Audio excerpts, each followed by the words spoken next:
Unlike Katrina, it was a fixed event. It was over. We knew what we had to do. We don't know the long-term effects of this on especially Louisiana, the tourism industry, and the seafood industry. And so we have to take an approach today, and we have to start today knowing it's going to be a long-term battle. That's a world-famous New Orleans restaurant owner and world-famous restaurant family, Ralph Brennan, testifying about the impact that he and others are going to be feeling long after this well is capped. He was actually responding to a question from Louisiana Congressman Charlie Melanson, member of the Energy and Commerce Committee. And Congressman, I have no idea whether I pronounced your last name correctly. I hope I got somewhere in the vicinity of a correct pronunciation, but thank you for joining us. I guess the first thing I want to ask you about is this report I'm sure you've seen in the New York Times today that suggests this oil slick is dissipating more quickly than anyone dared believe. What do you make of that report, and what concerns do you have? Well, Savannah, at first, let me just say that the disappearance doesn't necessarily mean it's gone. Where has it settled out? Where has it gone to? And what we don't see is what is concerning the people of Louisiana and the Gulf Coast. So until we know the results of that, and of course our estuaries are an area that the fish, the shrimp, the oysters, it's kind of the beginning spot for the seafood in the Gulf of Mexico. Right.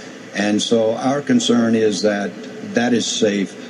We have as you heard from Ralph Brennan, his concern is the people that believe that there's a problem with seafood in Louisiana. The seafood that we're putting on the market, and I just got some legislation and a bill passed yesterday that will provide some relief and some science to make sure that Louisiana seafood is safe before it's marketed. But the damage may already have been done. Congressman, tell me this. In your congressional district, Grand Isle, Louisiana, where a lot of us have been off and on since this disaster began, we know there were a lot of empty shrimping boats and oyster boats. Are they finding some estuaries to go to now to start harvesting some shrimp and oyster? Well, some of them are still fishing in areas that were never closed. The problem right now is, do you go out with a low price that may not even cover the cost of the trip and possibly harvest shrimp that are tainted with oil and come back in and have to dump it all and have the expenses of being out there all day or for several days and coming back with a catch that doesn't get you any money? For the first time in a number of years, because of dumping of shrimp in Louisiana and the United States, there was hope by the fishermen this year that they had a good price coming and the estimates of the yield on the crop were going to be good. And then, of course, the oil spill came.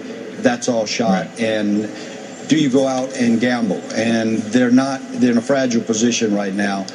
So I guess it's a matter of getting the science to them, finding out where they can fish, and trying to make sure that what we do yields dollars for them, and trying to get the nation and everyone else to realize that the shrimp, the oysters, the fish that we're going to sell out of Louisiana are still good, clean, and edible.